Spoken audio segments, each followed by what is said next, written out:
I'm going to call this meeting to order. It is 6:03.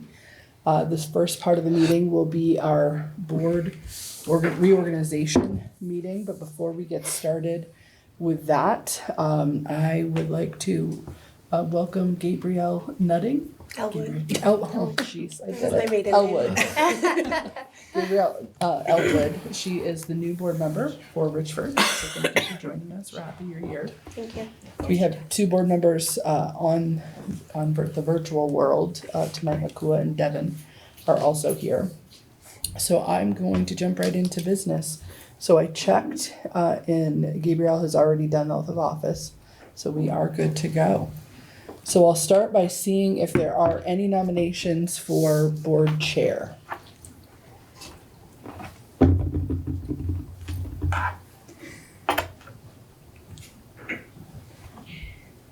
I can nominate Akua. Okay, are there any other nominations? I nominate Sarah Herchbees. Okay. Sarah and Akua, I guess I would ask, Akua, are you interested in board chair?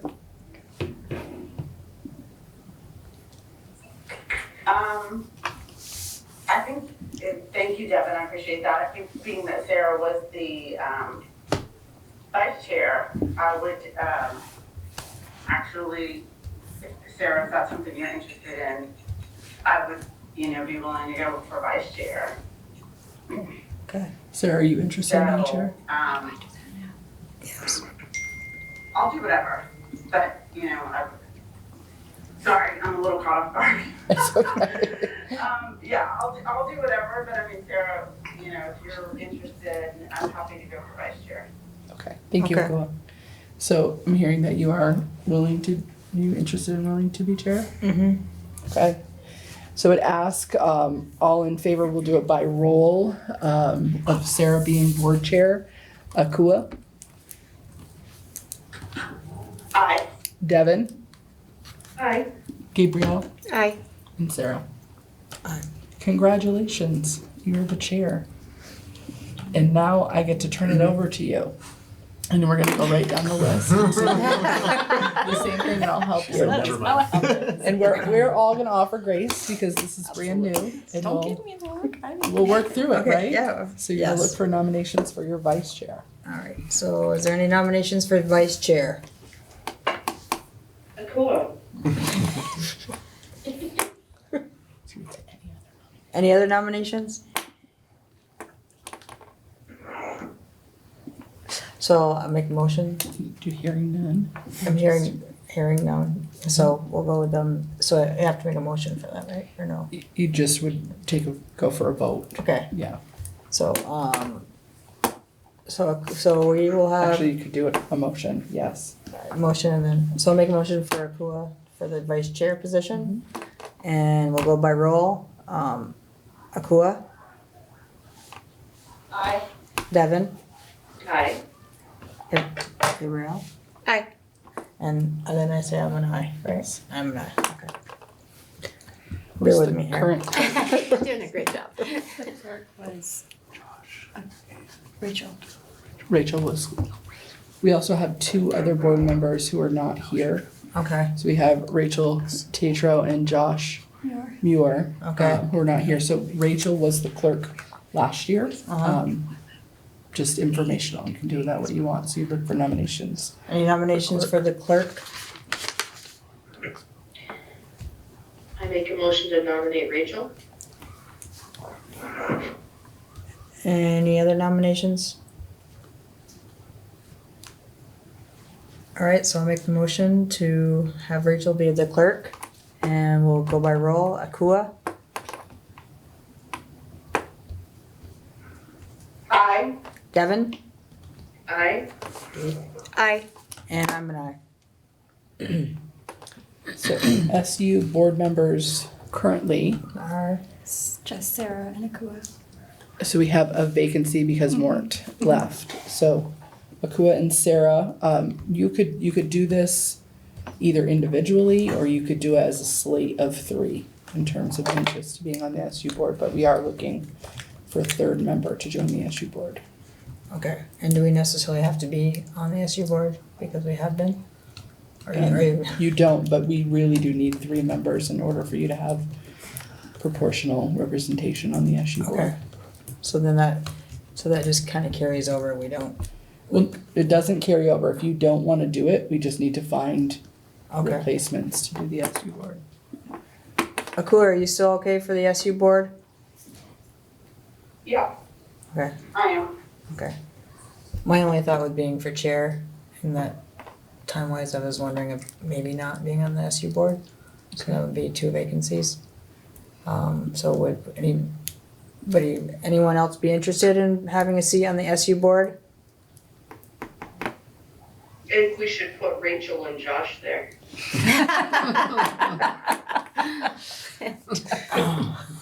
I don't know about that.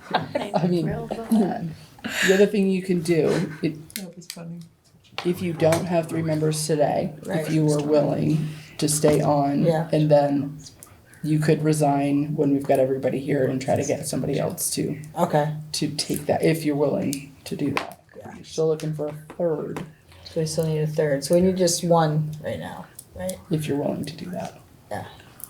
I'll do it for now, and then anyone else interested? I will. You will? Do you know what it entails? No, I just let it go. Once a month. Only once a Wednesdays month, that's usually? it. What's that? Just once a month. One Well, a month? It's August through January, and then we meet again in April. Okay. And there are some other times that we meet, but we try to keep that to a minimum. And that's, negotiations, yeah, so that's That's all not, separate. Yeah, no. so, yeah. Yeah. Okay. So that's I can more handle the board that oversees all of it, right? This is the district board that is really focused in on these 5 schools, and the SU board is what's really focused in on the All. organization as a whole. Okay. Okay. Yeah. Okay, So we make a motion to Okay. appoint those 3. alright, so I'll make a motion to appoint, myself, Akua Smith, and Gabe Elwood for the SU board. We have to do the, and we'll go by roll. Akua, Aye. Devin, Aye. Gabe, I. and I'm an aye. So your policy committee, I'm gonna need a reminder. It's Josh. It was Josh, but did we have a backup? Is that Mort the was other- technically the backup. What? Mort was supposed to be the backup. Okay.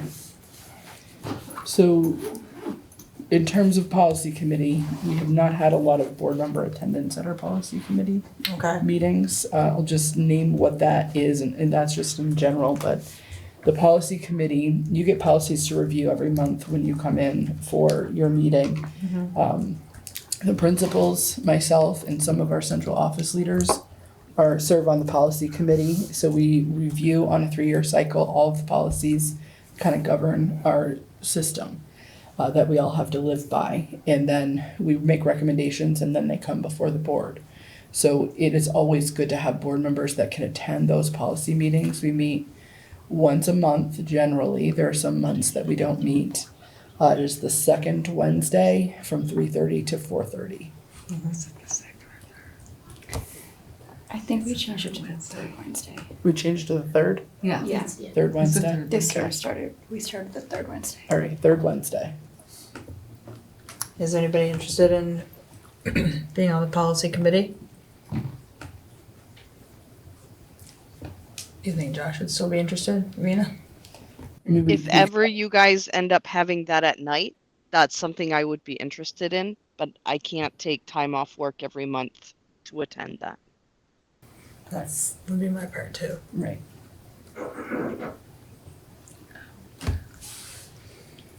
I mean, you could appoint Josh for now. Yeah. And then if he doesn't have an interest, Okay, so I'll make the motion to appoint Josh for the policy committee. And we'll go by roll. Akua, Aye. Devin, Aye. Gabe, I. and I'm an aye. So we had a conversation about the negotiations council. We're not up for negotiations on anything because we worked really hard, right? We got those contracts through. We're not up for negotiations until July 1, 28, Morgan? Correct. So that could be a pretty easy policy to be on, or a committee to be on. I don't know that we do need it. I can't really think of a good reason why we would need to pull people together outside of a negotiation process. Okay. Currently it's Sarah Nakua. It was Sarah Nakua. For both. We did could, have- you could do it just formally so that you have someone there in case something comes up, but I can't at this moment imagine what that would be. Okay. Okay. So Akua, are you okay to stay on the negotiations council? Yeah, I'm fine to continue there. Okay. So I'll appoint Akua and myself the negotiations council, and by roll, Akua, Aye. Devin, Aye. Gabe, Hi. and I'm an aye. Okay. Do you want to say anything about the warrants? Yeah, for the past several years, I think since unification, rather than passing the warrants around to be signed at a board meeting, we've made a motion to approve warrants electronically with 2 board signatures. When that works well, and so I would say my recommendation is to continue doing that, but we need people to be more aggressive on reading the warrants when the bookkeepers send them out and approving them. Okay.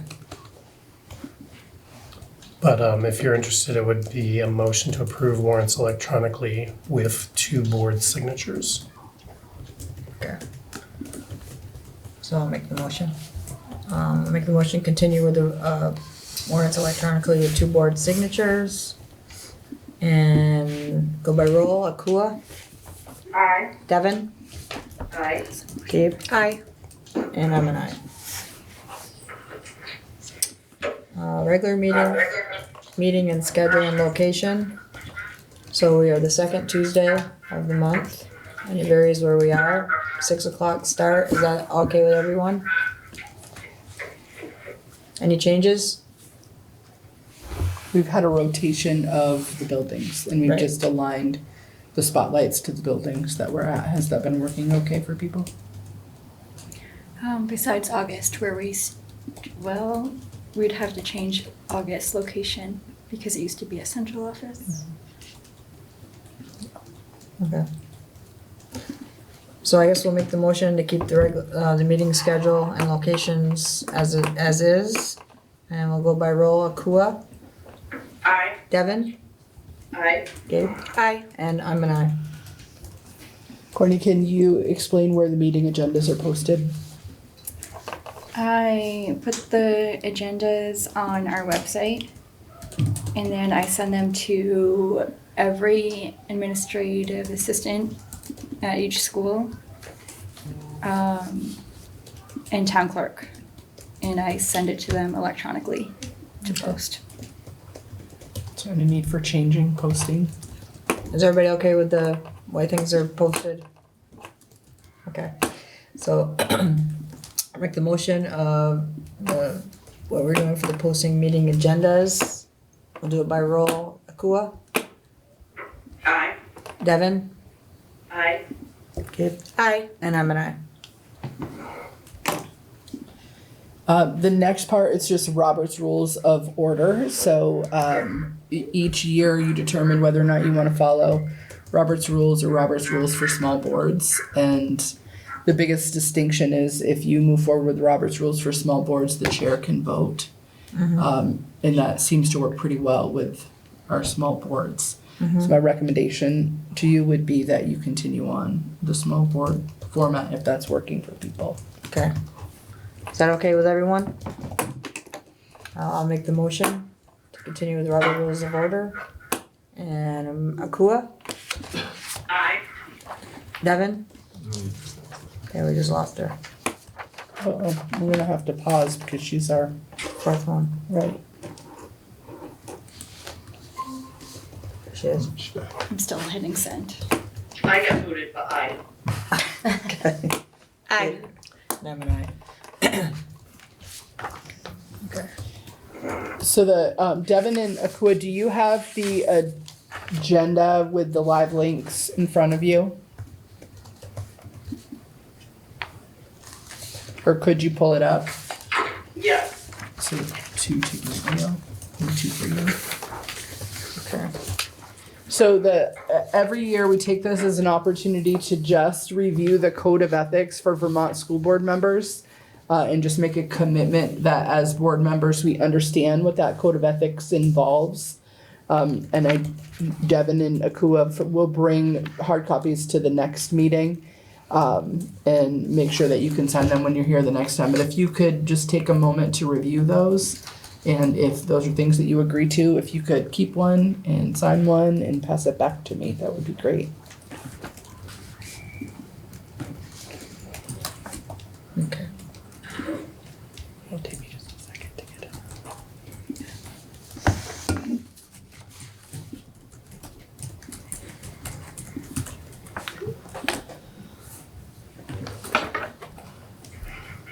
Do they sign the code of ethics when they redo their oath, or is this different? I can't hear what you're saying. Different.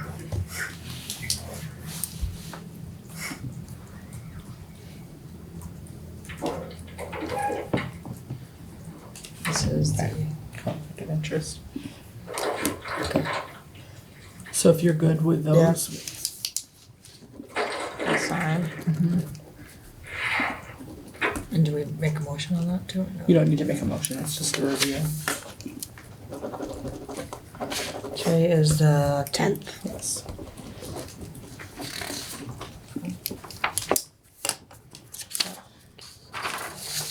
So the next piece is, I would just ask that each of you takes the time, whether it's now or in the days ahead or after this meeting, to review the board member conflict of interest policy. Again, that's another piece that's really important that people understand so we don't get ourselves in trouble with the community in terms of board members, and just understanding your authority in what you don't have authority for. So if you could take a look there, it just goes over things to be careful of and ways to avoid conflict. And then if there are public complaints about you and your conflict of interest, it kind of goes over how that would work. So people could take a look there, that would be very helpful. You want me to slide it down to you? And I'm happy to answer questions after your review.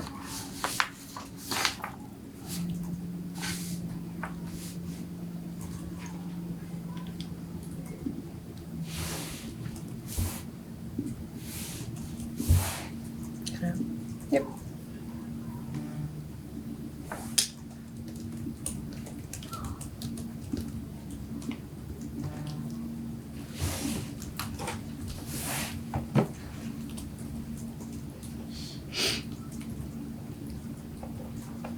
That's it. Okay.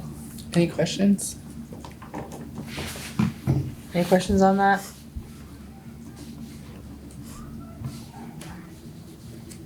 Okay, and that's not a motion then, okay. The official media for publishing meetings, So we have not taken the stance of having an official media for publishing. We publish everything on our website, and we don't have one specific newspaper that we use. So that has been the stance that boards have taken for many years. okay.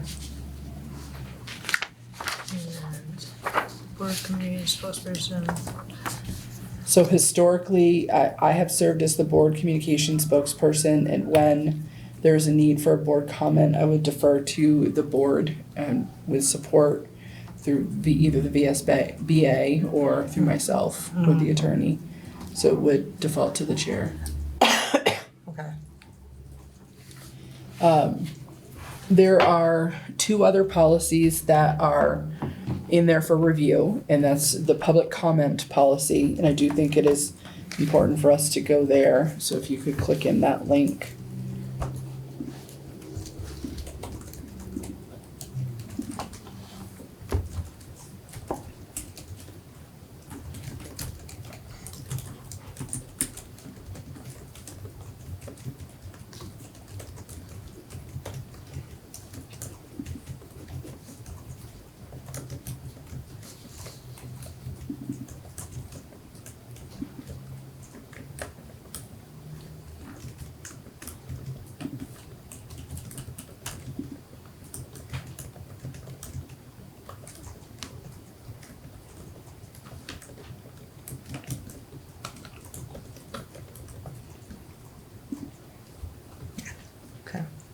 Repeat that. So we've had to use that from time to time. So it's just really making sure that people understand who can address the board and that this is a meeting of the board, that there is a public comment section of the meeting that is available for people to comment. And it really just kind of outlines how the board chair will structure that time to hear from the public, especially if you have some sort of topic that brings in a lot of people that want to make comment, how you would navigate that. Any questions on that policy? The last policy for review would be about handling complaints. And I would say that this is an important one for board members because I think that it's misunderstood in the community. So you'll find out, Gabriel, that once people know that you're on the board, they will try to go to you first, and board is actually the last in the chain. So this is just how to encourage people to resolve conflicts on their own. And so you really should encourage them to go to the source. So if the concern is with the teacher, push them back to the teacher, or if it's about the principal, to the principal, or to me. So just following that chain from the source, the educator, the principal, the superintendent, and then it goes to the board. So it's really important that people remember, it's important that if there is a circumstance where someone has a genuine complaint that makes its way to the board members can't position themselves in a way that they have heard that complaint in advance. Because there are times where when you have complaints, you end up serving in kind of a quasi-judicious way. So you really need to be good about pushing people back to going to the source of where the complaint is. Mm-hmm. And if you have any questions about that, you can reach out to Sarah. Sorry, volunteering you for stuff already. Mm-hmm. Or you can reach out to me. And if you have a complaint about the superintendent, hopefully would go to the superintendent first, and if not, would go to the chair of the SU board. Okay. And that's it there. So you want to talk about professional development? I can take that one. Yeah, please. So I think professional development, that's certainly a growth area that I hope we can get better at with boards. And we have tried to schedule board retreats and learning opportunities together, and it's been very challenging to get people to come out for extra nights. I know everybody is busy and has things going on. So I would say that, we still will try to do that. But the next best thing is that the Vermont School Boards Association does some really good training opportunities throughout the year. So I encourage board members to stay in touch with the VSBA, to engage with them, participate in some of the webinars that they do. They have in-person regional and statewide meetings. There is VSBA and Vermont Superintendents Association joint meeting every fall. So feel free to participate in those when it comes into your inbox. If there's a fee associated with it, just reach out to us at central office and we can get you registered for that. You have money in your budget for professional learning. So if you want to attend any of those, just reach out to us and we can help to make that happen for you.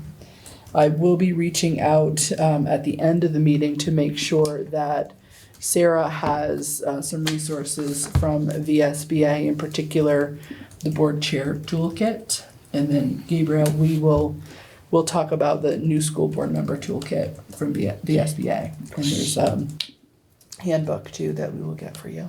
I sent your information to VSBA today, so you should be receiving something in the mail. Okay. They'll send out a orientation packet for new board. Are they sending the handbook, do you know? When I spoke to them today, they said that they send out a new member orientation, Okay. so I don't know. I don't think they do. I don't think so. So we'll work through that piece of it. The other piece is, can I just jump into that? Yeah. So legislative issues, there is a lot going on during the legislative session every year. This year feels even bigger. Every year we say it's the biggest year ever, and every year it gets bigger. Vermont School Boards Association takes a strong advocacy position, so I know that there'll be legislative updates that you'll receive through the VSBA. Those are important for you to read. I'll give legislative updates at each meeting. There are VSBA members that are really active with VSBA, and they participate on calls and information sessions about certain legislative bills that are going through. So feel free to engage as much as you can or want. And I think that it's important that when you're engaging on legislative issues, you just remember that you can't represent the board unless the board has done something together. So you're representing yourself around a legislative topic or really any topic unless the board has agreed to make a statement about something. So I think that's important to stay engaged and participate when you can. I know there are sometimes committees that they ask for people to volunteer for. They have their own executive board, the VSBA, and there are board members from all over the state that participate in those committees. So those are opportunities for you as well. And we're reorganized, Okay. so we can roll right into it. All right, so we're all done through here. Consent agenda. Okay, so consent agenda, last meeting was February 17th. Does anybody have any questions concerning that agenda? And I'll make the motion to approve. Kua?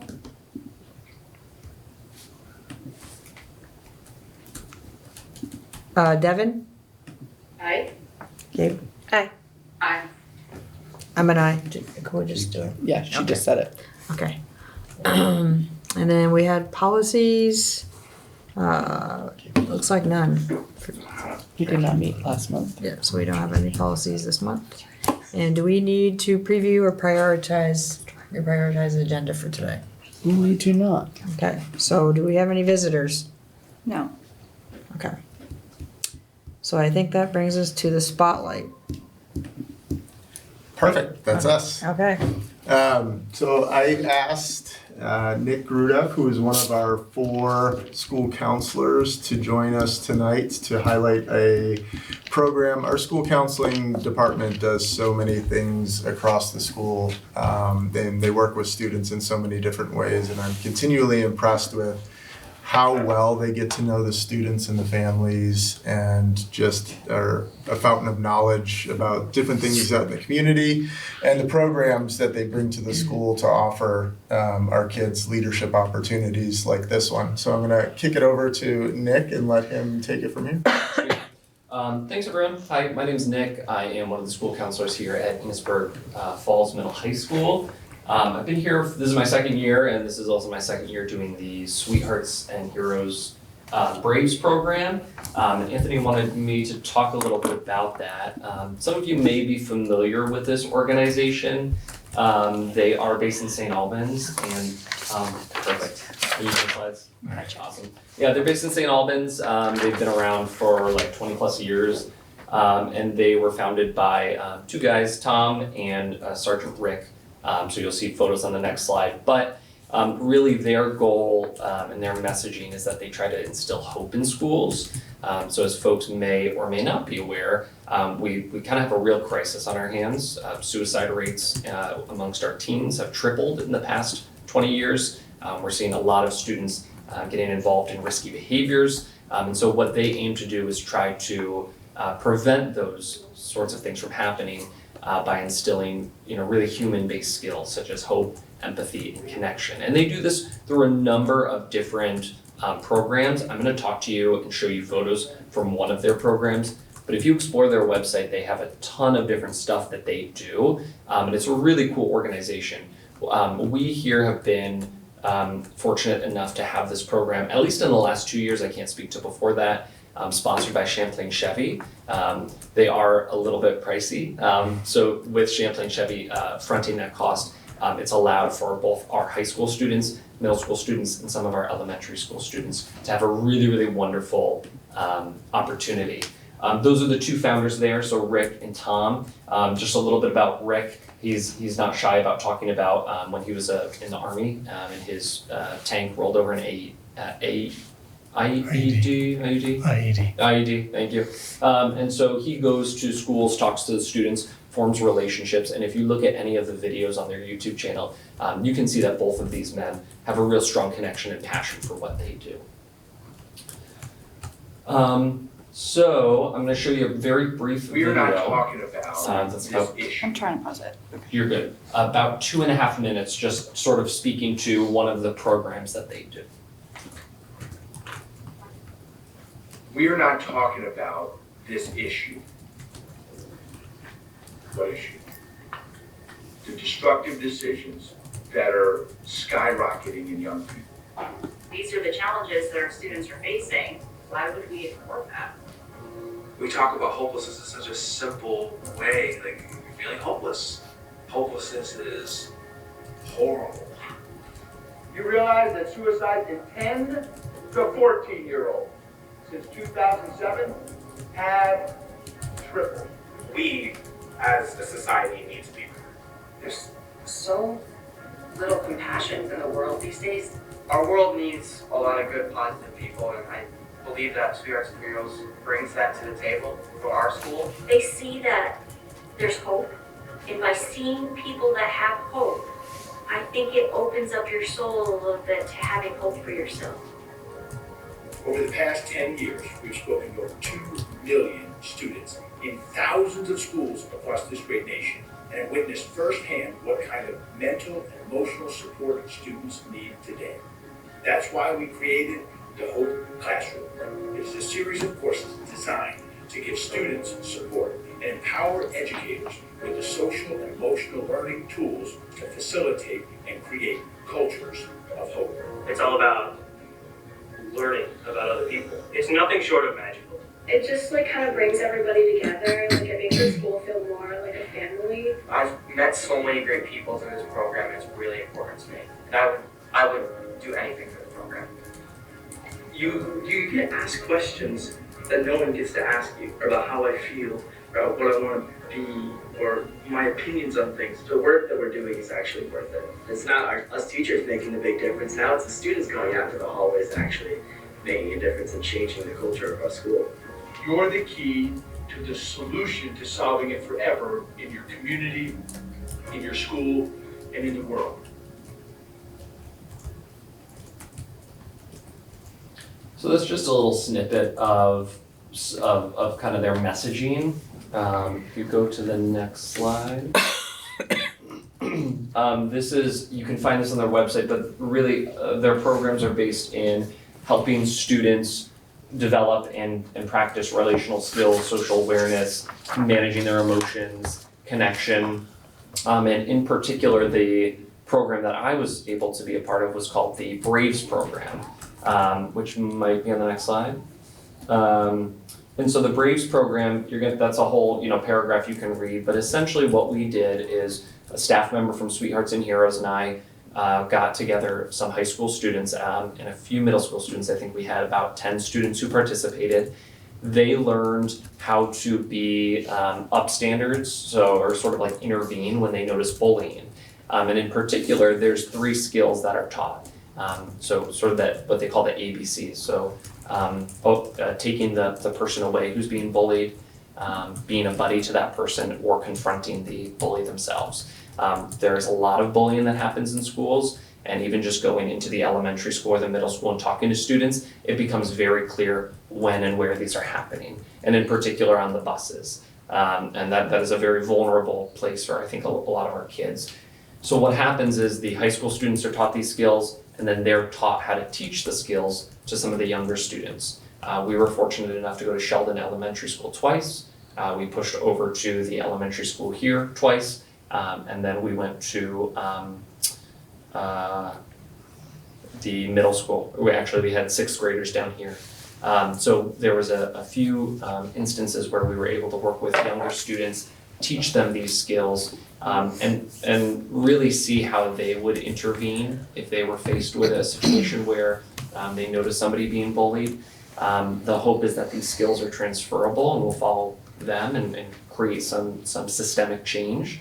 The other thing we did too is, prior to teaching them, we would play games with them, but more importantly, we would do circles. So I don't know if folks are familiar with restorative practices, but really when we talk about restorative practices, we're talking about a lot, but notably it's broken into tiers. We worked on tier 1 circles, which are really all about forming connection, forming community. Once we start talking about tier 2 or tier 3, we're talking more conflict resolution.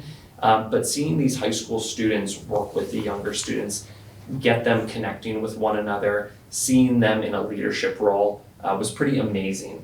And frankly, I think this program is worth every dime just in seeing some of these students who are frankly quite shy, quite reserved, really coming out of their shells, being leaders and modeling for our younger students how to be essentially how to be a good friend, a good buddy, a good citizen. And really, it also, I think, ties in nicely to our new graduation requirements where, in POL, we want students to develop transferable skills. Well, when it comes to, Sweethearts and Heroes, they're teaching our students emotion regulation, leadership, empathy, perspective taking. And so, when watching some of the students interact, I was really amazed at the roles that they stepped into. One of the things I was also responsible for, which I didn't do a great job of, was taking photos, and I wasn't good at that, but I will share a few photos. So I think the next maybe 5 slides are a few of our students who participated, and you can see, them being in circles, leading activities. This photo, or both of those photos, no, you're fine. Both of those photos were students leading what we call bullying drills. So they have a small group, they act out a scene in front of their peers, and then what we do is we sort of what we call rewind the tape, and we ask the younger kids to notice, hey, what did the sort of superhero do? How are they able to stop the bully? And the kids love it, they get super into it, and like I said, our high schoolers really go from being kind of shy and reserved to stepping into a leadership role, and really coming out of their shell. So yeah, I think there's maybe one more photo. But yeah, that's the students who did participate. This is not all of our students. Loudon is the person on the far right with his thumb up, and on the far left is Madison from Champlain Chevy. Everybody else are students here, and we actually, throughout our time, it was a total of 6 weeks, we were able to increase our numbers. So I said 10 students, you're probably saying well, Nick, I can count, that's only 5. We had a few students missing from that photo and a few who joined later on. And the hope is that if we can get this program happening every year, we can grow our numbers. And I will say that, not pictured here, but I know Ava has done it for several years, and a couple of our other students, Lexi, Kate, have done it in previous years as well and want to continue doing it. So I think that's all I got for you. So, thank you. Thank you. Can I just ask what are their reflections now that they've gotten to do this and take that leadership role? I think they overall had a really positive reflection. I think when they look back on their time, they were sort of hey, did you see me? I had to set some boundaries with kids. And it's yeah, you're being a leader. You're creating safety and structure. And I think overall they had a really great experience. I think frustrating at times with some of the kids, but I think when they look back, I think they see themselves as leaders now in maybe a way that they hadn't before. Did they offer any insights about how we might be able to engage more students who would want to become leaders? Like in the program as high schoolers? Yeah. No, and that's not something I necessarily asked. All I asked was, especially as our numbers were a little lower in the first couple weeks, like, hey, bring a buddy. But they did not reflect on like, hey, Nick, we could also do this. But that is something I could pose to them. It was really great. I appreciate you coming in and sharing that. I've never heard anything but really high praise for this program and the impact on students. They do a great job. So thank you all for your time. Thank you. Appreciate it. Thank you. Okay, so I think we're on to Morgan. All right. A relatively light evening for you tonight. First of all, congratulations on the budget vote. It was about a 60% yes, so not a huge margin, but comfortable enough, just the same. We had 6 public information meetings on this side, I believe, and other than the first one at Richford High School, which was largely led by the students in Miss Erickson's statistics class, I think it was. Civics and statistics. Other than that one, there was very poor attendance at all of them.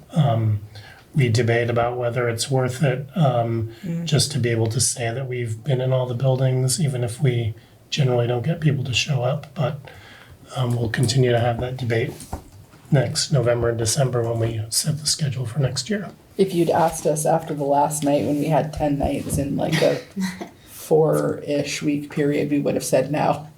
And maybe we'll still next year. I just, the first year, we definitely got more people that came and definitely not as many this year. Is there a way you could combine, I was thinking like the high school and the elementary school, like have one for them? We could, we're open to suggestions. We used to do it like, we could do one in each town instead of splitting it up that way. But we used to do one on each, in each district, and people complained that it wasn't enough because it wasn't in their school or their town, so. So did you, for the very last one, that was in Richford? Yeah. How was that attended? Kelly had great attendance for the, it was at the high school. Yeah, you said one It was person. one Yeah. person who was from Enosburg that had already attended and was the one person in Enosburg that didn't vote, or didn't work for us. Yeah. So this is where it gets confusing. I'm just gonna name this because I hear people say all the time that they want community engagement and we talk about local control, and I feel like I want feedback. I'd like to know how we're missing the mark in terms of getting people in, because even when, we're so thankful that you wanted to join the board and, take over from Mort, we find ourselves when we have open board seats, there's not a line of people that want to do that. So I think that those are the things that are confusing to me. Or when people say, well, we didn't know. I mean, we put it in every single mailbox across the supervisory union, and it's been on Front Porch Forum, and it's been on every website and every social media page. So if we're missing the mark, I'm saying it publicly, I welcome the feedback. How else would people want to engage around budget and education related topics? Because I think it's really important. We're very appreciative that the budget's passed, likely because I hope people are paying attention. Our spending is very low compared to spending across the rest of the state. Now in FY27, we're expecting that we're the bottom 2 operating districts in the state. It's not something we're super proud of. I wish we had more that we could offer to our kids, but I am proud of the work that we're doing in FNESU, and I think that we're being very savvy with the dollars that we do have and being very creative about how we can seek other opportunities and other dollars to help support our students. I just wish more people would come out and hear those things. But we won't have to have a meeting with them until next year. That's true. We could talk about this again next year. And the transfer of money to the Capital Reserve Fund also passed handily. I counted votes in Montgomery, and to the extent that anybody splits their vote on the 2 money articles, they vote against the budget and they vote for the Capital Reserve article for some reason, which I cannot fathom, but. We also let you know that the snack shack bids were due yesterday. We advertised and we invited 7 bidders to submit bids. We had 2 back, which is 2 more than we had the last time we went out to bid, so we will take that as a win. The apparent low bidder is Parity Construction with a price of $78,683. And so if you're so inclined, we would move forward with that. Vern is doing some reference checks on them, had been doing that today, but he had to leave early today. So I don't know if he's completed those. But if you're interested in moving forward, it would be appropriate to have a motion to direct me to negotiate a contract with Parity Construction for the snack shack pending positive references. I'll make a motion. I think we have a motion. Okay, we'll go by roll. Akua? Devin? Aye. Gabe? Aye. And I'm an aye. The boosters are going to contribute a significant chunk of that to the project. It would probably make sense to get a motion on the books giving us authority to tap into capital reserve funds if needed. I don't think we will need to, but it's nice to have that on the books. Okay. We are anticipating a lot more tuition money coming in this year because of prior year tuition that we're collecting. And so my hope is that we will be able to pay for what the boosters don't cover out of the general fund. But I'd like to have that motion there in case it, for whatever reason, we decide we can't. I'll make that motion. Okay, who's made the motion? So I have a question. So when she makes the motion, does she still say, ask her for the roll? Aye, even though? Yes. Okay, just make sure.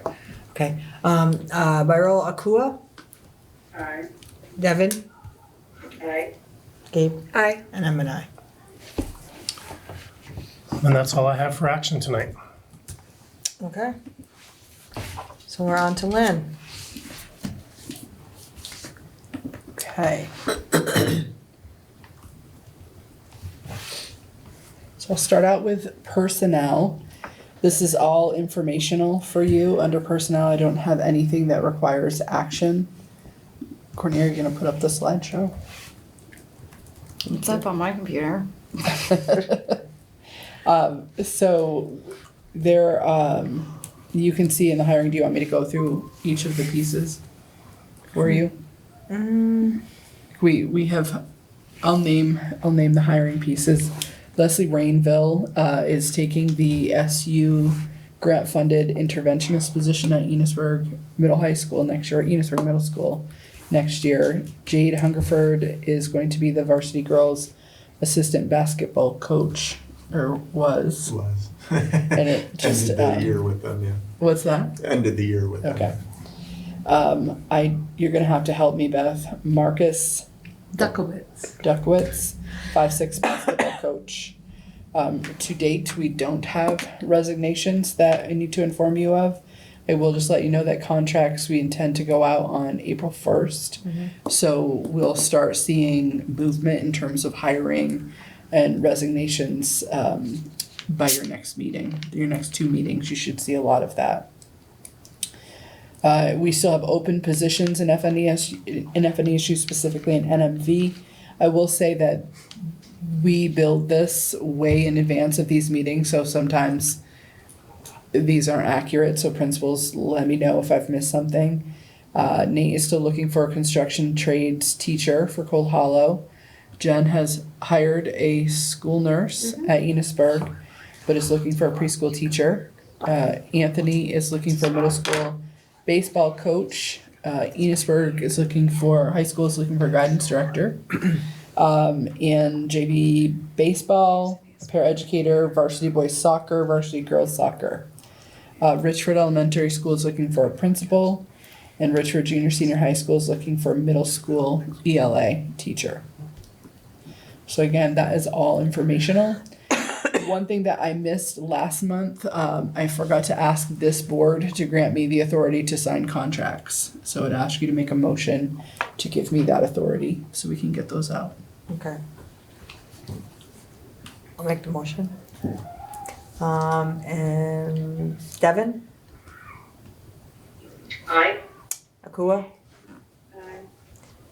Aye. and I'm an aye.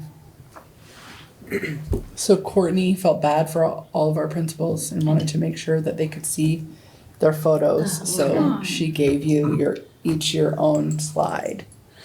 So we'll let That you. doesn't help. Oh, come on. It's not your school. That's good. That's, am I supposed to explain what's Yeah. happening? Oh, that's, pep rally we had before break, and, I think that's Slate Farnham, Who looks like who him. is shooting on a balance board. I was afraid we were gonna have an injury going into playoffs, but we didn't. That would have been bad, Beth. Yes. That's Abby. I'm assuming that is from our road show. We took a student from each program, went around to all of our sending middle schools, Sheldon through Montgomery, Bakersfield, Berkshire, and just did a little hands-on activity with all the 6th, 7th, and 8th graders.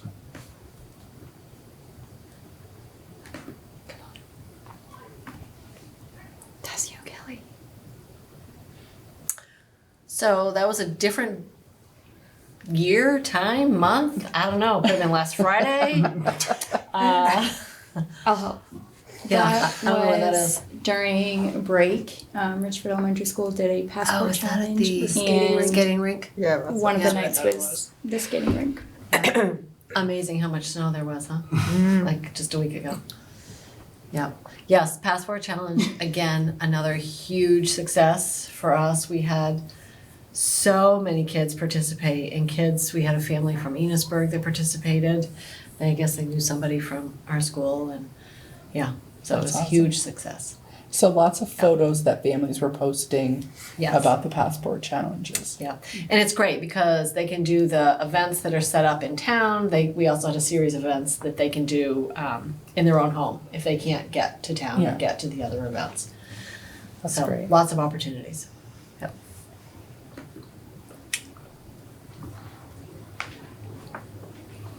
Is that the middle school Winter Olympics? Yeah. So that was the middle school Winter Olympics the day before break. Do we have a specific country that won? Oh gosh, who was There it? was lots of different countries. Yeah. Lots of countries, different categories. Yeah. Yeah. Yeah, they had lots of different events and they gave out awards at the end and medals and yeah. Oh, nice. That were 3D printed by Oh, neat. our high schoolers. That's awesome. Yeah. That's why I didn't pick a picture of the winners because there were so many different Yeah. ones. So I just put a general. Yeah. And this is from our concert. It was the first concert for Rebecca Sylvester. She's our new music teacher this year, and it went really well. And we combined the band with all grade levels. So it was well attended and great feedback. Is one of these the drummer that did? No. Okay. No. I still am thinking about a year when Jen did her budget event at Enosburg Elementary School. There was a fourth or fifth grader, and he played the drums, and jaws were just dropped around the entire gym. It was spectacular. He was amazing. Shocked how well he did. So I'm bringing you some data. We are about to open elementary school choice on May 1st. We'll open elementary school choice across the ER schools. So this gives you some historical data of elementary students enrolling. This is a 4-year data trend. So green reflects 21-22, yellow 22-23, red 23-24. Where's 24-25? Oh, I might have not transferred over. Okay. So we will look at this slide again and correct it if we're missing a year in there for the next one, but you can see the trends of where students are in, which schools students are enrolling in, and then you can also see the opposite of that. That shows you the multi-year trend of students leaving certain schools.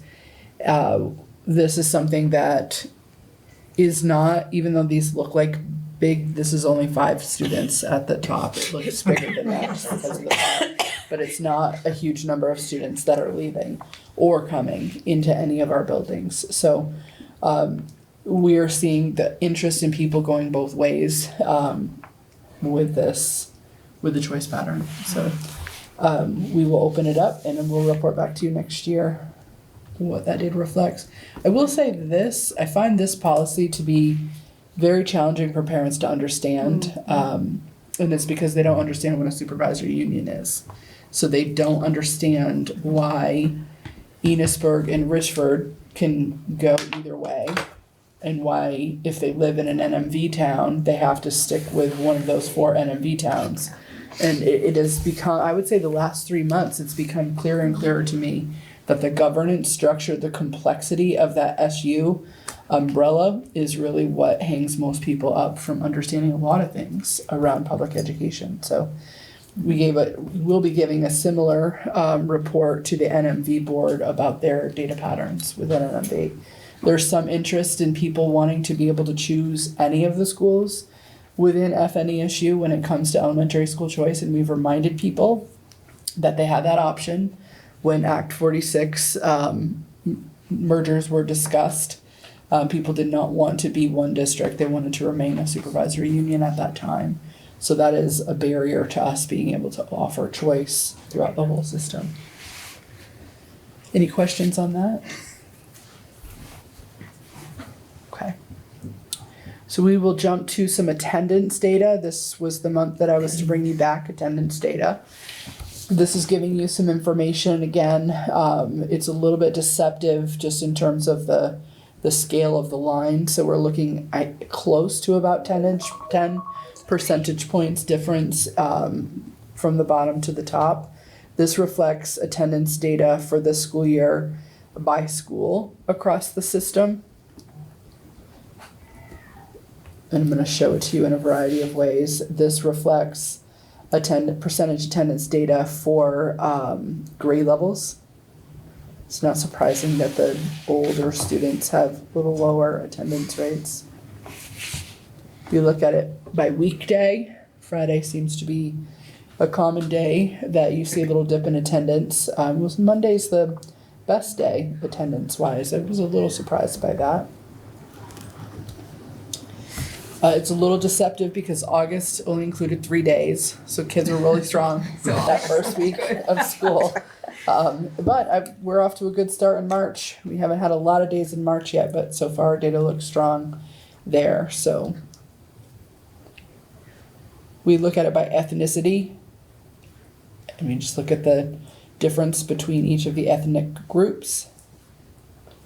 And we also look at it by gender. And I would say that the boys and girls are pretty even on that measure in terms of attendance. I want to talk a little bit about chronic absenteeism. We had a grant with the University of Vermont Lerner College of Medicine. We were a part of this Attendance Matters grant, and so we have a team from FNESU that has done quite a lot of work on reframing and helping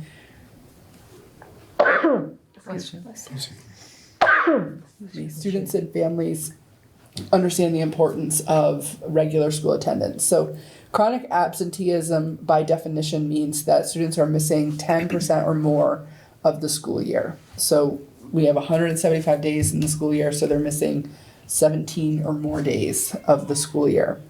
That can be 2 days a month, and we've been tracking this data in FNESU. So I have a report that I'm going to share with you. There's some fun facts in there. Michelle Irish put this piece together.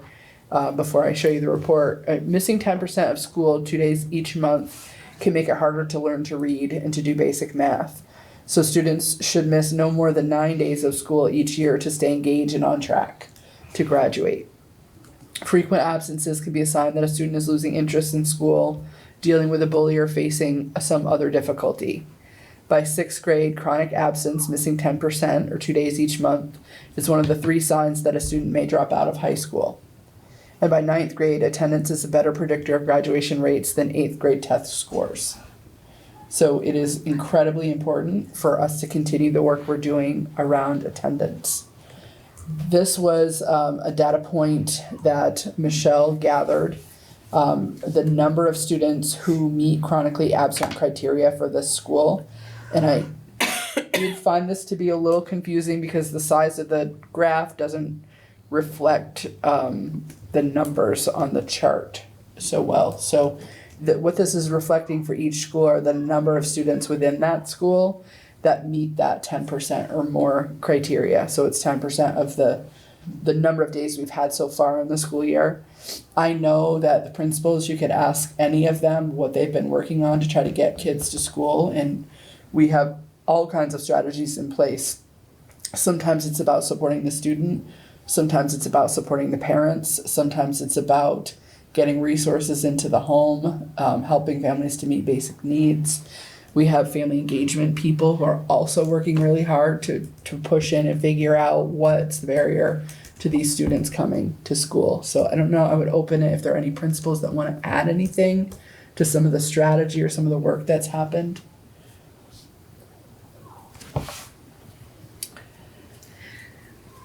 One thing that I will say is that I think we all work incredibly hard to get kids in. I mean, we knock on doors, we call, we make plans, we do, we bend over backwards to get kids into school.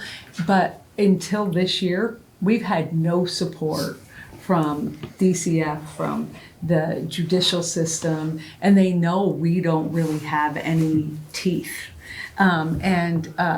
We have to file affidavits, which are an incredible amount of work. We send letters, we all do these things.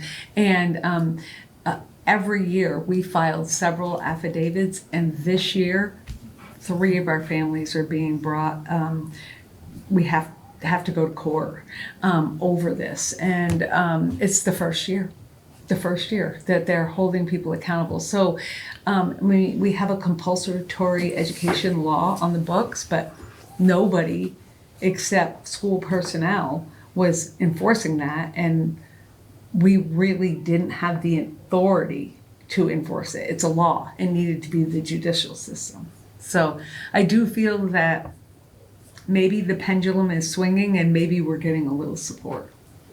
I will say that there's a bill in the legislature around school attendance and chronic absenteeism, and I listened to a portion of testimony that was happening related to that, and I think some of it is being driven by this study, this work that UVM did. So be interested to follow how that bill evolves.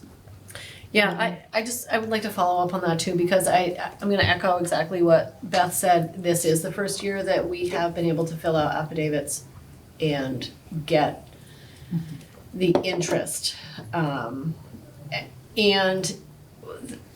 I think that the important thing to remember is that behind those are real kids, real families, right? Who are not just saying, I'm not going to just send my kid to school. Like there's something going on with them, or lots and lots of things going on with them. And it's bigger than the school.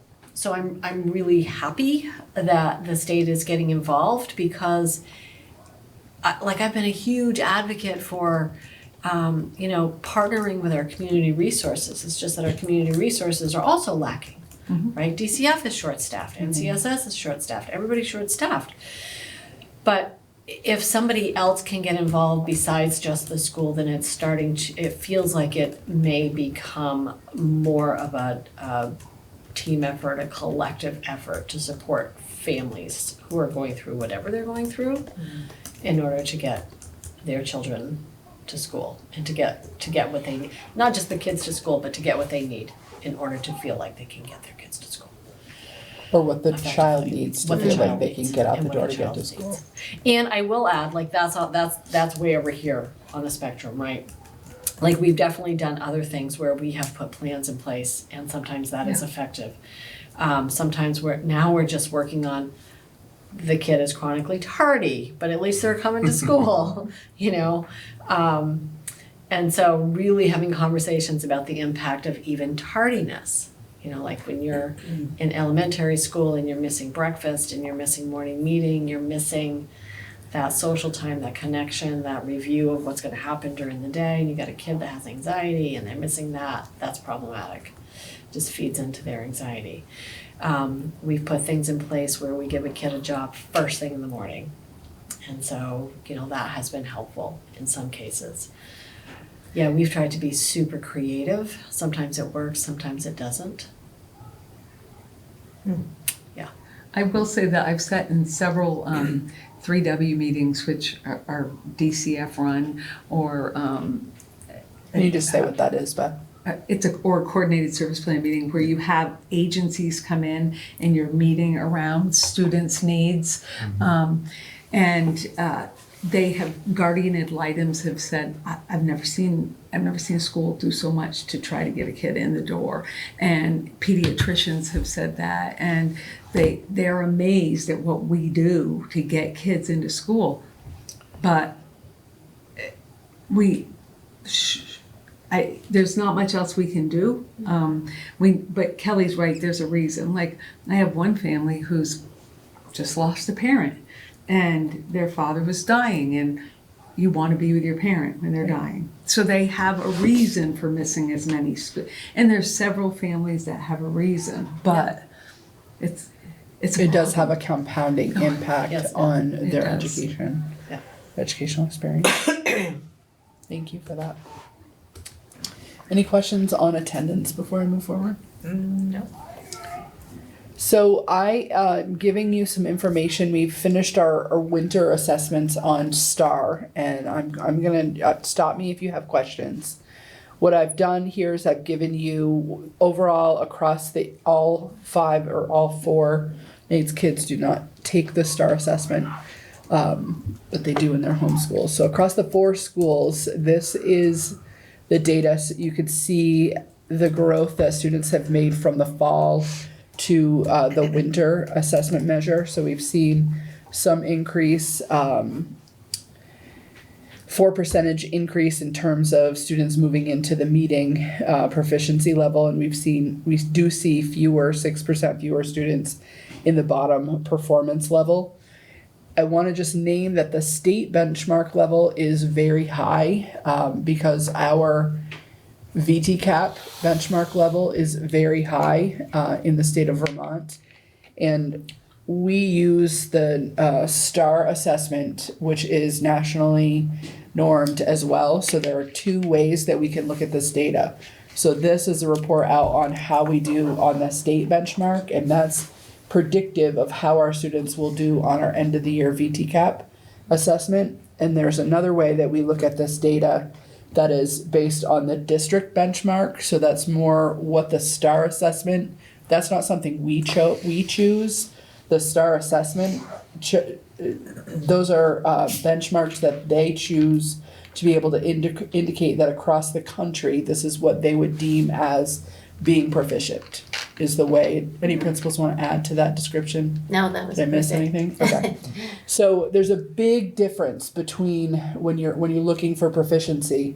So you saw the numbers that we just saw in the state benchmark. When we look at what the STAR district benchmark is, that changes it to 51%, going up to 57% at the at or above. And you do see, we want to see growth on the top and we want to see a decrease on the bottom because we want fewer students in those lowest performance levels. And that tells us that the work we're doing in first instruction in our classrooms and through our MTSS systems, the interventions students are getting, are being effective. They might not be in the proficiency level, but they're going up levels. They just might not be at or above yet.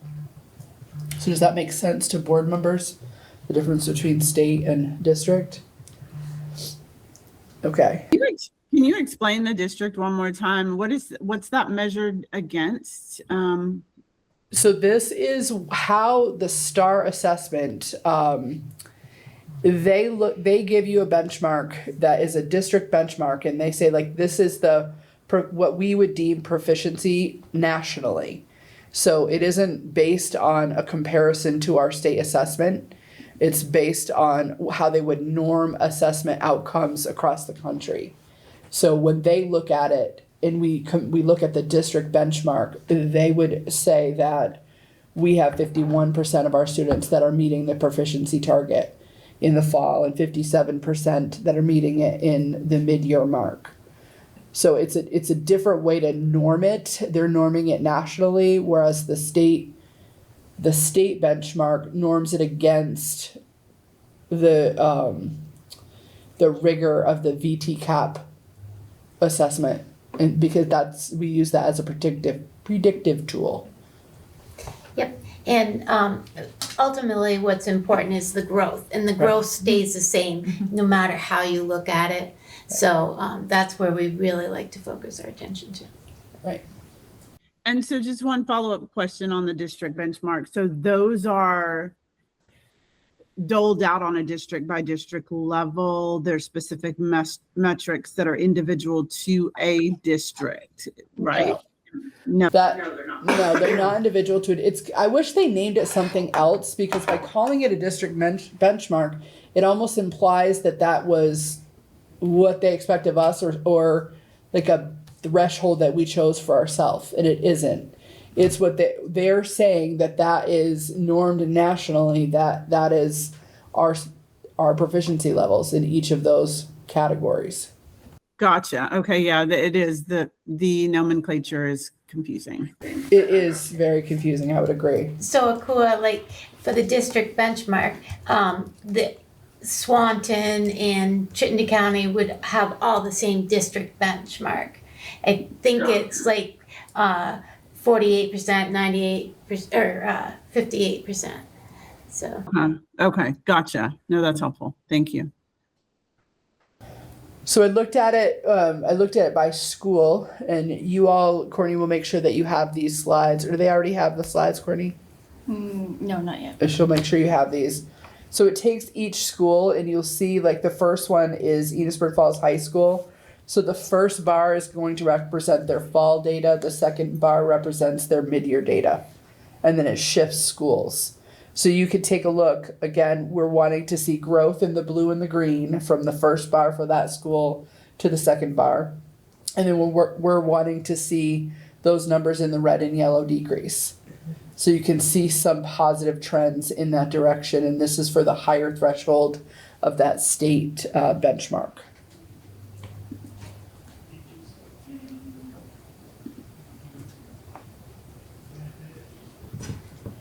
I took that same data and I looked at it through the district benchmark lens.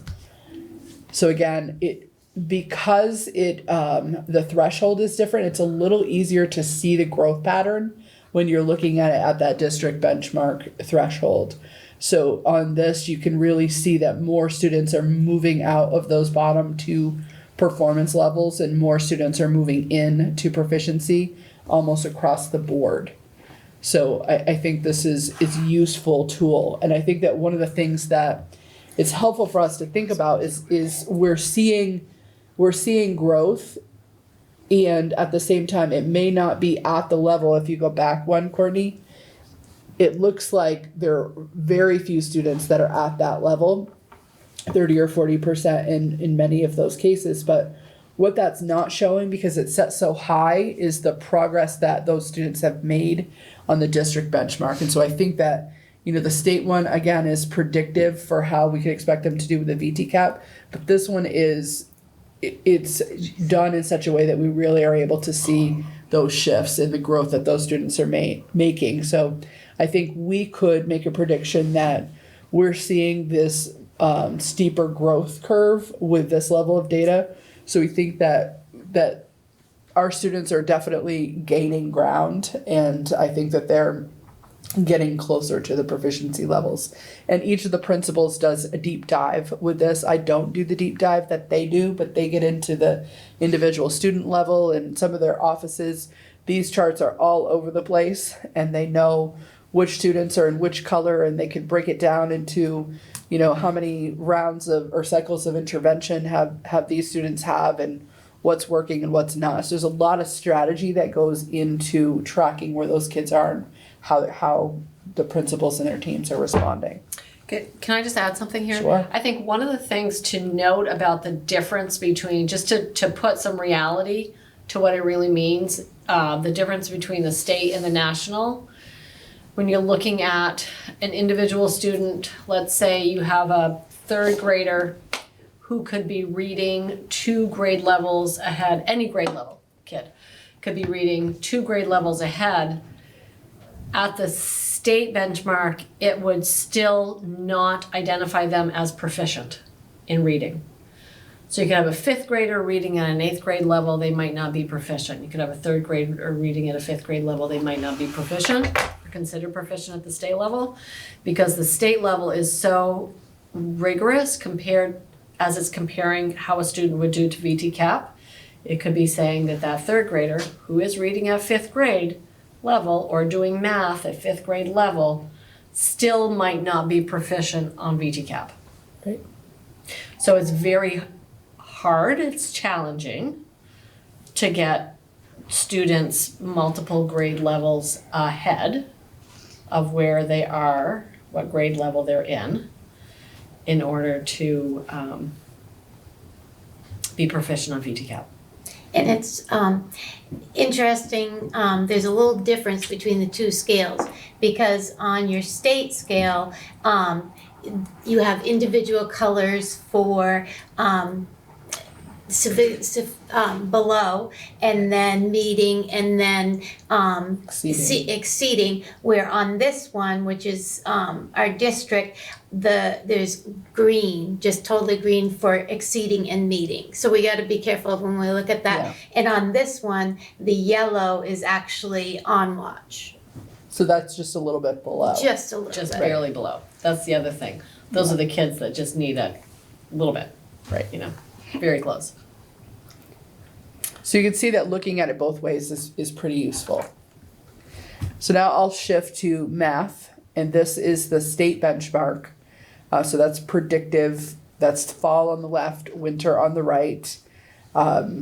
Very similar results from fall to winter. We do see some, I should have gotten rid of the no target data. I didn't do that. We do see a decline in the number of students in the lowest performance level, and some of those moving up our performance level. We'll shift to the next one, Courtney. This is that same data, but it's looking at it through the district benchmark. Jen, thank you for sharing the at or above piece. So the first one I showed you was green and blue. And that green is at, blue is above. Green on this is both. So we're seeing some growth in our math performance data, 3 percentage point gain from fall into winter. And we're seeing a slight decrease in the numbers of students in the lowest 2 performance levels. And you should also know that the rigor of this assessment grows as you go through the year. So you're not taking the same assessment that you took in the fall. That was beginning of the year benchmark. Now you're measuring middle of the year benchmark, and you will get another data point in front of you in June that will measure end of the year benchmark. So it's important to note those things. And what we really want to see is like 30 to 40 points growth from fall to winter, and another 30 to 40. And that's the average growth. In the student score, Yeah, in right? the student Yeah. score. Yeah. So I did not mean to do a call out on that. Sometimes your cursor, if it's touching it, it calls out a data point. I will reset that before we send it out to board. But this is similar to what I showed you with the state benchmarks for math. So you're looking fall, winter on the side-by-side comparisons. I am seeing some growth in some of those areas, and some declines, some not as much. But when you shift to the district benchmark, it tells a different story. So in most cases, you're seeing those bottom numbers decline and the top numbers grow. And I'm going to be honest, we share with the kids their scores so that they can track them and so they can set goals. And we have always used this state when the kids are tracking. Yeah. We do too. Yeah. And I think that is important. I think it's useful to look at it both ways. And I think it's important because your goal ultimately is on helping them to get to proficiency in the VTCAP assessment. It is just, it's good to look at the data from both. I think part of the decision with both is the district does not have a state benchmark for kindergarten and first and second grade. So this way, if we look at the district, we're going to get a solid picture on equal ground. When we're looking at the state, right? Yeah. Yeah. Any questions on the data? Okay. I'm going to ask Morgan to help with this next piece. We're going to shift into legislative update. So the legislators returned on Tuesday. They had been off for the town meeting break. We had, I think, somewhere around 85%, 84, 85% of school budgets around the state that passed on town meeting day. We had a number of districts that did not pass. We were very appreciative to our communities that both of our budgets passed. We're getting close to crossover, which is when bills are supposed to go from the House over to the Senate and from the Senate over to the House. I think it's late next week or early the week after, but it's coming up soon. So there's a lot happening at the State House right now. These are some topics that I've had for you for a couple of months now. There's still this tension between when you listen to the debates around education funding. We have a dual system that we operate in Vermont. So you have public schools that have requirements around the education quality standards. These assessments that we talk about, the licensing requirements for our teachers, and probably a gazillion other rules that we have to follow in public education. We have another body. We have private independent schools that also exist in Vermont, and they have a different set of rules. So they do not have to follow all the same rules that we do. Their teachers don't have to be licensed. There are some non-discrimination rules that we have to follow that they do not have to follow, and there are other rules in there too. So there's this debate about funding for education, and there's a push for same dollars, same rules. So if private independent schools want access to public tuition dollars, there's a group of people that really think that it's important that they follow the same rules. That is not what everyone thinks. There are some that think that they should have access to the public dollars, and they shouldn't have the same rules in terms of like how they operate. But then there's even a question about same rules in terms of limits on spending and things like that. So there's a lot to figure out, and it really feels like it's coming down to that tension between those two systems. Is there anything that you would want to add? One of the things that we've talked about, and I apologize to you because it's going to feel like a fire hose when we talk about these things, because there's just a lot that's going on, and we can have a private conversation later if you want to learn a little more. We haven't had any state aid for school construction since the early 2000s. It was around 2000, I want to say 2004, 2003. So there was an assessment of Vermont schools, and what it found out was that we have over $6 billion in deferred maintenance in Vermont's public schools. We also have the PCB legislation that our other district, NMV, is really contending with. And we now have schools that have to remediate their buildings because they tested positive for PCBs. So that adds to the complexity of the demand for construction dollars. There's been no construction aid, and there's also for the last couple of years been no additional PCB money that's been earmarked for those schools that have now tested positive in these programs.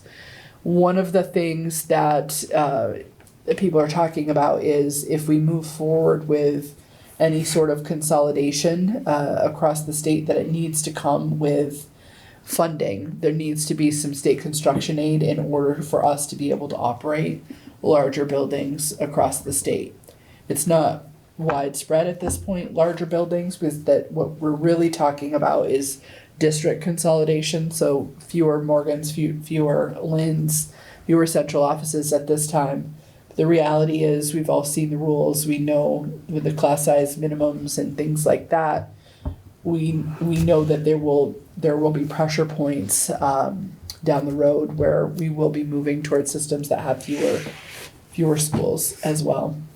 I think there are 6 schools in the last couple of months that they were voted, actually the last couple of weeks that they voted to close across the state. And the last time we looked, there's nearly 100 schools that are smaller than our smallest school in FNESU. Most people don't know that we're up there in terms of size. We were last year we were the 13th largest system in the state of Vermont. So we have some small schools, but they are not small micro schools like we see in other parts of the state. So there's a lot being talked about in terms of district consolidation. So far during this legislative session, we've seen the legislators really scurry to try to put map proposals together. There are 3 that have been proposed. One seems to be not going anywhere. That came out of Senate Education. One of the committee members put forward a 1 district map, and it really isn't going anywhere. However, there are 2 maps that are still being discussed. One was put forward by Representative Conlon out of House Education, and that map was supervisory district map. I don't remember the number, Morgan. I should have looked at that. 17-ish? Yeah. Something like that? Just south of 20. Yeah, so it would cut the number of districts down pretty significantly. That would pair us with MVU, the Franklin Northeast, Northern Mountain Valley, Enosburg-Richford, MVU, and Alburg on that map. Then there is another map that Senator Bongartz put into place, and Senator Bongartz recommends 13 large supervisory unions across.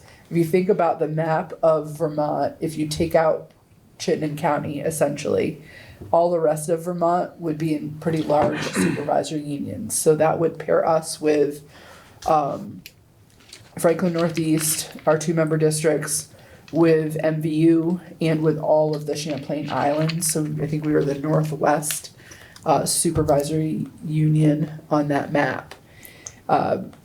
That is important to some people, and it's very targeted towards choice, I would say. What's uncertain there is what happens in Chittenden County. We know that the Chittenden County part will be districts. We don't know how many. That part's unclear. His map, or his proposal, when I read it, reminds me a lot of Act 46 in terms of you have a period of time to try to figure out voluntary mergers. And then by the time you get out to, I think, year 3, then there are decision points that are made where those mergers happen. Can you add to that? I think his map also combines us with Maple Run, Fairfax, Georgia, and Fletcher. Oh, I missed that part, yes. So those right. 4 districts as well. I don't have anything more to add on the substance of it. That seems to be moving through the Senate faster than anything is moving through the House. Right. It does feel like people are pretty stuck, though. It's nobody's happy about any version of the consolidation that people are discussing. So it is, it'll be interesting to see what moves through and what doesn't. Just as a reminder, the governor's been very clear that he's not letting them leave Montpelier without a map, is what he's kind of thrown down. So we'll see what the legislators do with that. In theory, if they vote on a map by the end of this legislative session, then the foundation formula kicks into place. So the foundation formula is something that would no longer require us to have voter approval on our budgets. The state would determine what the adequate amount of spending is. It's set right now, in theory, at around 15,000 something. And then you would get added weights based on the students that you serve. That for us would be a huge windfall. For some people, some systems would feel it's described as being devastating in terms of the number of programs and things that they would have to remove from their budget. So feel free to add anything you want to the foundation formula. Yeah, I think there's a few things that they're still grappling with that were not finalized in Act 73. How we're going to handle tech centers is one of them. And they've also tuned into a problem with tuitioning districts, which has been a problem all along, but it seems to be getting some airtime, in which, as an extreme example right now, St. Johnsbury Town has to raise money, and they pay St. Johnsbury Academy to take all their high school kids to the tune of $25,000 a kid. If you now move to a foundation formula where St. Johnsbury Town is only getting $15,000 a kid, and they have to write a check for $25,000 a kid, they're severely disadvantaged. Conversely, a town like if every kid in Northern Mountain Valley, let's say, was coming with EL weights and poverty weights, the idea behind that is that it costs some more resources to educate kids with those needs.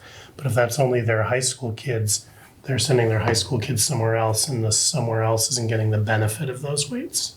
And so they're trying to figure those two kind of sides of that coin out. It's almost a perverse incentive, is the way it was described today, for non-operating districts. So we're watching that. There's also some uncertainty around, pre-K is another, it's overly complicated, and it's another kind of tuitioning system that's run by Agency of Human Services and Agency of Education. So there's some advocacy around figuring out a better plan around pre-K there. CTE governance and funding continues to be something that is super complicated. I think Nate would agree that not everyone within VACDED, which is the state organization of CTE directors, necessarily agrees on governance and funding recommendations. So we know that we're super fortunate here, and I don't know how much people recognize that, for our students to have this opportunity right in our community to be able to come and access it if they want it. We do have wait lists every once in a while, but they're not deep wait lists, and it's not all the time.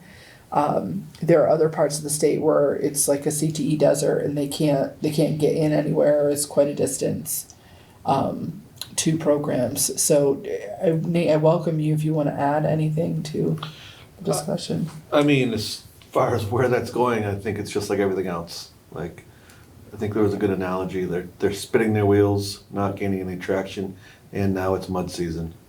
So who knows what's going to happen. But the last I heard was maybe a statewide association that kind of governs CT districts, and not necessarily being part of consolidation part. But again, I don't know if that's So then, have they made a recommendation about funding? I don't know what they've done about funding. I mean, I've heard a level fund, but I've also heard that it would be, based on current. And there might be some wiggle room based on current, like debt. Probably like Middlebury owes a bunch of money, so if they just did a certain number, then that would hurt they could operate because they're.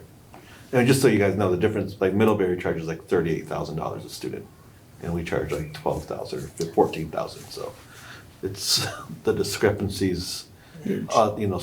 Equalize people high school wise is like 18 to 12, and we're talking 12 to 38 in CT world. So trying to balance that out and getting it right is as complicated as everything else. But it's also going to be complicated if we end up with a flat foundation formula and then you end up with a tuition. Right. rate, where we might be in the same boat as the example that you gave around the St. Exactly. Johnsbury's. Right, like if all of a sudden it's 25,000 per student, we're all of a sudden rolling in it, and other Right. districts are bankrupt, so. Right. And there's a bill which I assume has come from the AOE or from the governor, that is still in House Commerce. Doesn't even have a bill number yet, and in theory, they have to pass things into the Senate in the next 2 weeks for them to be considered this year. They're taking more testimony on it tomorrow. Former Enosburg principal is one of the special guests who's going to be presenting. But again, I don't see that they have enough runway to do anything this year. Right. And that would propose a single tech center district for the state. Former, now CTE director, Yep. Yeah. now Eric. president of VacDed. Glad he's president during this time. I thought organizing a tri-state conference was tough. He's in a tougher time. Yeah. Another bill that is being considered is terminating PCB testing in schools. So we still have Enosburg High School that hasn't tested. There's been a pause on that legislation, and I think they're realizing that this is a runaway train in terms of adding to the complexity of the problems that we have in the system. So that has moved out of House Ed and it went over to House Appropriations. Yep. So that we'll see if that makes it out of the full House before crossover. This is going to be a surprise to my principals, I think, mostly. There is a bill called H205 that is in House Economic Commerce. Can you look that part up? Right now, when we offer a contract to a teacher, they are expected to fulfill their contract. And if they break their contract, in Vermont law, they are not allowed to teach for the remainder of the year in any other school in Vermont. That's in statute. There is a bill that, an amendment to a bill, not in any education committee, but in, I think it's Commerce and Economic Development. It's actually on the floor. Oh, it's changed since 3:30 this afternoon. It's on House floor when, tomorrow? It's been on the floor, it looks like, and just keeps getting postponed. Okay.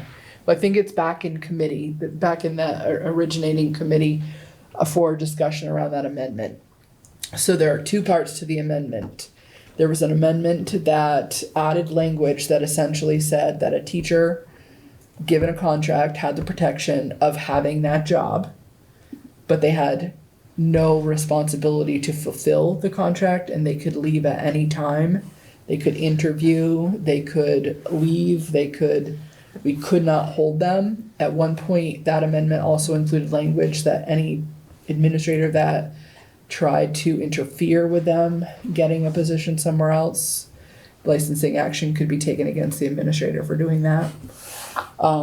So I've watched my friend Beth's face over there. That was my reaction as well. So we are in a situation in FNESU where we've tried, Sarah can attest, we've tried very hard to increase our salary for our teachers. I think we're close to 36% over the last 6 years. And when we try to advance our teacher salaries, those around us advance at a higher rate. And so we are not making progress keeping up there. So a lot of times when we train our teachers up, they leave us and go to those higher paying districts in other areas nearby. And it's something that's really challenging. We also know that the quality of the teacher in the classroom is the most important factor for students. If we're trying to make academic improvements for our kids, we need to have high quality teachers in our classrooms. This bill would be devastating for systems like ours, where we're low spending. We are doing our best to offer a competitive wage. We geographically struggle because we can't really hire to the north. So we lose a whole area, geographic area in terms of recruitment. And so this is a bill that I'm paying attention to pretty seriously because a contract really, this is me saying this, needs to be two-way.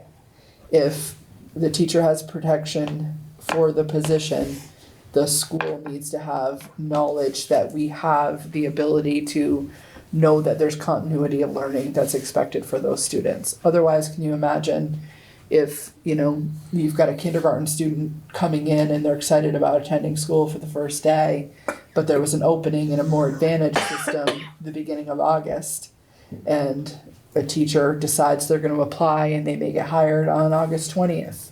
You now, as principals, find yourself with a whole batch of new kids coming into your school and no teacher to do it. So it puts us in a really disadvantaged position. There's been an amendment on top of the amendment where there was a strike through of everything that was added in the amendment, but then there was a strike through of all 1752A language, which is the language that says you can't break your contract or else it's report to the agency, all of that. So the NEA is pushing hard for this to move. So we'll have more discussions on Thursday about this. Any questions about any of the legislative update? Was there something, what was the specific thing that initiated that? It is a no-compete bill that has nothing to do with education. And this amendment, to my understanding, was offered late. And it was very specific to education law. It is something that we do know that the NEA has tried to attach this to some education bills in the past. And I certainly understand why teachers would want it. But at the same time, our job is to make sure that we do best by our kids, and a two-way contract provides stability. Otherwise, the systems that are contract. Right. It's not if it's one way, right? But it's going to further advantage systems that are already advantaged. So if you lose a teacher in a high wealth community, you're going to have no problem finding a teacher to replace because you're going to be able to draw from any of the other systems. So there's that. It'll advantage others that are already advantaged and disadvantage those that are already disadvantaged. And then I don't have anything else at this time. So I will just say that I'm going to send the board, there's something I'll say. We're working on the Richford Elementary School principal hiring timeline. I will send the board an email update related to that just once we have a timeline that's been established. So if there are any board members that are interested in being a part of the screening search process, you should reach out to Courtney and let us know that. Any questions on that? No. I'm done. So now we're off to principal reports, and Kelly. Everything is informational. The one thing that I would highlight is that we had our math night tonight. We have 4 students who were leaders in working on that, working with families and other students and leading some of those activities. And then at our budget meeting, prior to our budget meeting on February 19th, we had a gallery of learning, and we had 4 students who also were leaders, and they have badges. So this has definitely been a push for us this year, kind of a natural next real phase in our work with Leader in Me and building leadership within the school. And our motto kind of has been, every time we are thinking about an event, somebody says, is there a kid for that? So how do we bring students into the work that we're doing? And whenever we're thinking about the adults, is there a student who can do some of that as well? So having them be the ambassadors for the school and the face of the school. So, Beth? It's all informational. course, our big news is we had a very successful basketball season in many ways, not just winning a championship for the girls, which was exciting, but we had a very young boys team that made it to the quarterfinals and played an undefeated team with 2,000-point scorers. So they did lose in the quarterfinals. But I think even more importantly, we were recognized with the Mona Garone's award, which comes from the referees. They nominate and recognize 2 schools in the state of Vermont, and Richford High School was one of them. And they said it's for the AD, the coaches, the fans, the administration, and that it's about the culture of the school. And we also received a very nice letter from Arlington High School thanking us for being such great hosts for the playdown game. And I posted it to Facebook. I thought it was so nice what they said about our school. And so I like to win. We all like to win, but it's also really says something about your school and the culture of your school when you're getting recognized in that way. It's almost more complimentary that you. I mean, it's super exciting to bring home the championship and see the fire trucks and the kids and all of that, but to be recognized for that kind of an award for referees that see the good, the bad, and the ugly in every gym across the state, it's exceptional. And a sportsmanship, if you're losing is good, but when you won and you still get a sportsmanship, and we got the sportsmanship award for the officials when we won our soccer championship too. So it's awesome. Yeah. Okay. Jen? It's all informational. I just want to highlight, we have a family in our school that recently had devastating fire, and the kids in one of the students' class did a fundraiser, and they went shopping and got the family, this little girl, a vanity and some toys that she was going to miss, and they really did a great job, and it's just been tremendous to see them do that. That's so sweet. Anthony? It's all informational. I wanted to highlight our Daily Buzz, which is our student news that we started this year. So they have the YouTube channel. We put it on social media. All our TAs watch it every day. And it was our recap class that kind of transformed a little bit. And instead of doing like just a once a semester recap thing for the students, they became like a daily news. So now they do it's all student organized and run, and Camille Stevens is the teacher who helps facilitate it all. But I wanted to just play an example because it's just we're really trying to give students a lot of voice and opportunities to kind of have an authentic learning experience in different types of ways throughout the school. And this is just another example of kind of how we've got kids running the tech side of it, we've got kids doing the newscasting side of it, kids doing, different parts throughout the whole process of it. And so it's continuing to grow as the year goes on. So they're starting to add segments to it and different things like that. So here's just an example of today's Daily Buzz. Hello, Enosburg Falls Middle and High School. Today is Tuesday, March 10th. Here's your Daily Buzz. If you are interested in registering for spring sports, make sure you do that before March 22nd. See the link from Mr. Wolf with the registration link.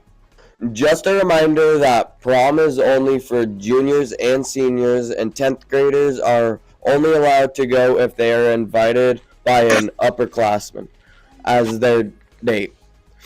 If you must arrive and leave together if you are going with an upperclassman. 10th graders have an upcoming opportunity to take the PSAT The PSAT is a practice test for the SAT.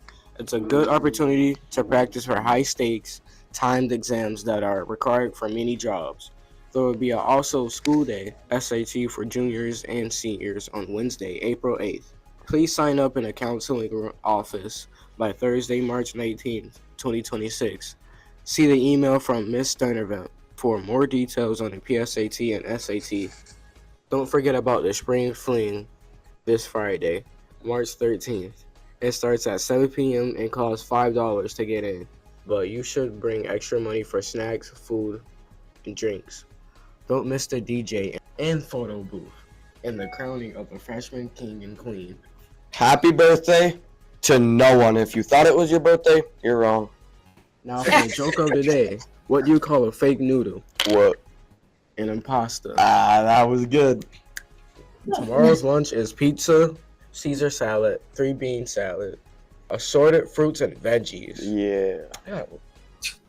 Why 2 salads? Why not? Caesar salad's awesome, dude. Bruh, need some real food. You don't like Caesar salad? He's hating on Caesar salad. I'm not like hating on it. I just want real food. I like Caesar salad, but I just want real food. Tomorrow's weather report will be a high of 50 degrees and a low of 34 degrees, and there will be a light rain. This is tea time at UFHS. What do you do all day? Rosie, come here. What do you do? Students love being here. Recap class. Follow me. Do you have any tea you would like to share with us? While you think, do you like Mr. Stanley's new haircut? Yeah, it actually looks really good. How do you feel about that? How do you feel about the backlash? I feel like it's fair. Change is really hard. However, I don't like cutting my hair. Okay. I thought I heard someone talking crap about the teachers at school being lazy. What was it? Ooh. But it was actually just a joke, so it's not really that hot of tea.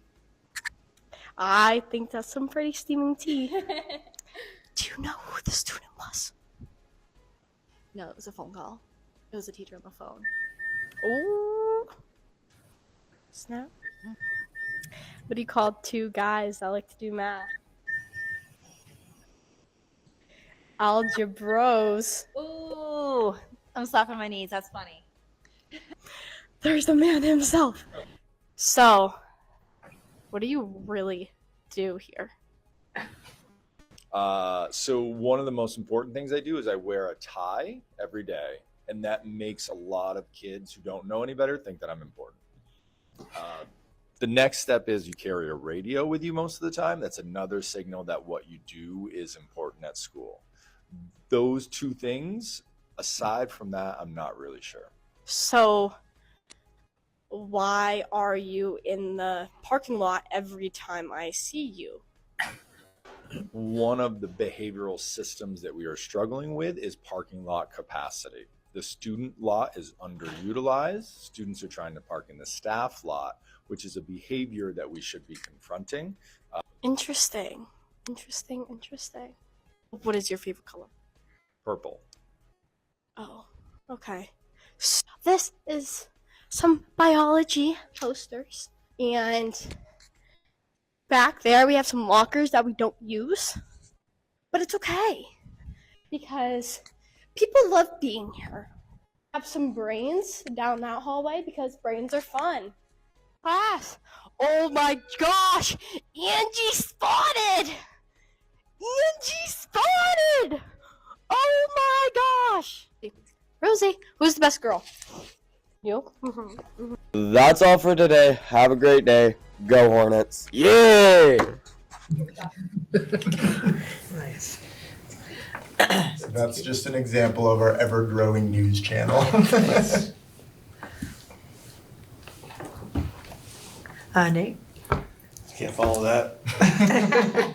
The only highlight is we had a FBLA competition and we won. Our student won first place in job interview. Nice.